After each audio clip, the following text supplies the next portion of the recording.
ప్రజల కష్ట సుఖాల్లో వెన్నంటి ఉండి వారికి అన్ని విధాల అండగా ఉండి ఎప్పుడు వారి వెన్నంటే ఉంటూ ఎల్లవేళలా ప్రజాసేవకుడిగా సేవలందిస్తూ ప్రజలకే తన జీవితం అంకితం చేస్తూ ఏ ఒక్కరికి కష్టం వచ్చినా అక్కడే ఉంటారు ఆయనే టీజీ వెంకటేష్.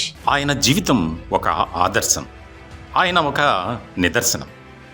ఎన్నో ఒడిదుడుకులు ఎదుర్కొని సాధారణ వ్యక్తి నుంచి సంసద్ రత్న అవార్డు అందుకునే స్థాయికి ఎదిగారు ఆయన. టీజీ వెంకటేష్ ఆంధ్రప్రదేశ్లోని చిత్తూరు జిల్లా మదనపల్లిలో 1950 మే 16న టీజీ గోపాల్ శెట్టి మరియు గౌరమ్మ దంపతులకు జన్మించారు. ఆదోనిలోని శ్రీ వెంకటేశ్వర యూనివర్సిటీలో బీకాం చదివారు ఆయన. 1999 నుండి 2004 వరకు మరియు 2009 నుంచి 2014 వరకు ఆంధ్రప్రదేశ్ శాసనసభలో శాసనసభ సభ్యుడిగా పనిచేశారు. కిరణ్ కుమార్ రెడ్డి పరిపాలనలో చిన్న నీటిపారుదల శాఖ మంత్రిగా ఉన్నారు. 2016 నుంచి రాజ్యసభ సభ్యుడిగా కొనసాగుతున్నారు. Sri Rayalaseema alkalies and allied chemicals అనే కాస్టిక్ సోడా ఫ్యాక్టరీని విజయవంతంగా ప్రారంభించిన తర్వాత టీజీ వెంకటేష్ అధిక శక్తి కలిగిన కాల్షియం హైపోక్లోరైడ్ తయారీ, పవర్ ప్రాజెక్టులు, పవన శక్తి, జంతు వ్యాక్సిన్ల తయారీ, పెద్ద ఎత్తున ఉప్పు ఉత్పత్తి యూనిట్లు, సినిమా థియేటర్లు మరియు స్టార్ హోటళ్లను విస్తరించి గొప్ప వ్యాపారవేత్తగా ఆయనకంటూ ఓ మంచి గుర్తింపు సంపాదించుకున్నారు.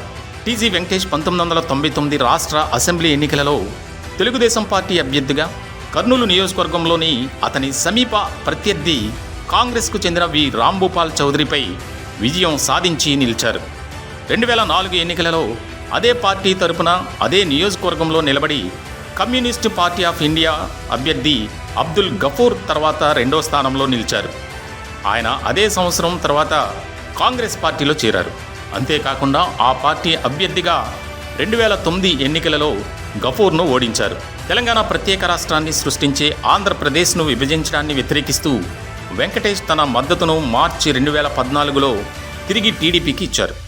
ఇటీవల అనేక ఇతర ప్రముఖ కాంగ్రెస్ రాజకీయ నాయకులు అనుసరించిన మార్గాన్ని అనుసరిస్తూ 2014లో ఆయన మళ్ళీ కర్నూలులో టీడీపీ అభ్యర్థిగా పోటీ చేసి వైఎస్ఆర్సీపీకి చెందిన ఎస్వి మోహన్ రెడ్డిపై పోటీ చేసి ఓడిపోయారు. ఆయన జూన్ 2016 నుండి ఆంధ్రప్రదేశ్ రాజ్యసభ సభ్యుడిగా కొనసాగుతున్నారు.